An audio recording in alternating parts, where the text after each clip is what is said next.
Rekkerni qaysin deganlar menga like bosinglar. Shunda bu gaplarni like uchun yozdimi? Biz sizni unutmaymiz. Bitta like uchun aytilmagan gap qoyil. Rekker olamdan o'tibdi. Rekker o'lib qolibdi. Rekker ulg'aydi. Hammaga boylar va qoravoylar, bugungi videomizda biz Rekker haqidagi barcha savollarga oydinlik kiritamiz va Rekker qachon qaytishini suhbat qilamiz. Ishdan oldin yaxshilab tayyorlab oling va choy olishni ham esdan chiqarmang. Sizlar ham videodagi kommentariyalarni ko'rib uyalgandirsizlar. Bunaqa kommentlar Rekkerning eng oxirgi videosida to'lib yotibdi. Sababi esa bilmaganlar bilib qo'ysin, Rekker uylandi. Mayli. Bu gaplarni esdan chiqaring. Hozirgi kunda barchani qiziqtirayotgan savol: Rekker YouTube'dan ketdimi? Javobim aytmayman. Nima, sizlarga cho'rimanmi tekinga aytadigan? Hozir kapam $100 tashlamasanglar aytmayman. Men Rekkerni nega YouTube'dan ketganini o'zidan so'ragandim. Rekker YouTube'dan ketganingiz sababi oilaviy muammolar yoki nega YouTube'dan ketdingiz? Lekin to'g'risini aytsam, Rekkerni YouTube'dan ketishiga juda ko'p sabablarni keltirishimiz mumkin. Misol uchun, Rekkerni bitta reklamasini ko'radigan bo'lsak, 500 ming yoki 1 milliondan ortiq reklamalar qiladi. Lekin misol uchun Ender qizchani ko'rsak, mana ko'rishinglar mumkin. Xullas, Ender qizchaga bitta donat o'zida 1 milliondan so'mdan ortiq pul tushgan. Rekker esa bunaqa so'm donatlar kelmaydi Rekkerga. Bilmadim nega kelmaydi-yu.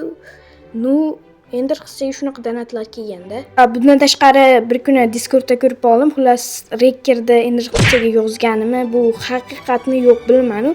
Lekin Rekker o'sha Discordda qanchadir soatdan aktiv bo'lganda o'sha ko'rib qoldim. Balkim qaytishi mumkin Rekker ham, chunki o'zi 2026-yilda qaytaman degan Discord serverda. Bundan tashqari u hozir o'qishda, agarda o'qishi tugasa qaytishi mumkin.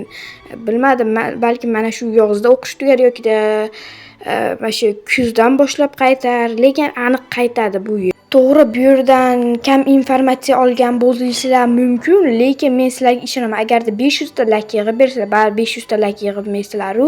Men sizlarga Rekkerda haqiqiy Telegram profilini sizlarga sovg'a qilaman.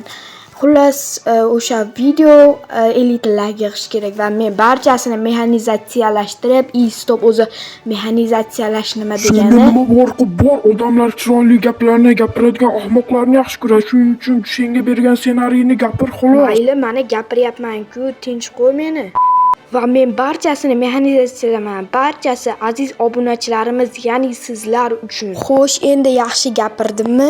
Nega yana duduqlanasan? Men senga nima dedim hozir? Senga nima farqi bor?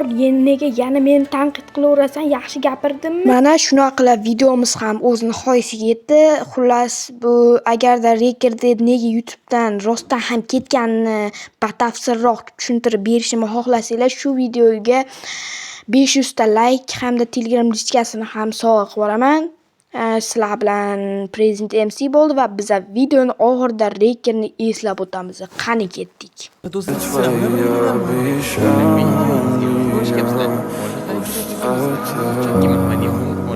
В камине в 6 утра фотографии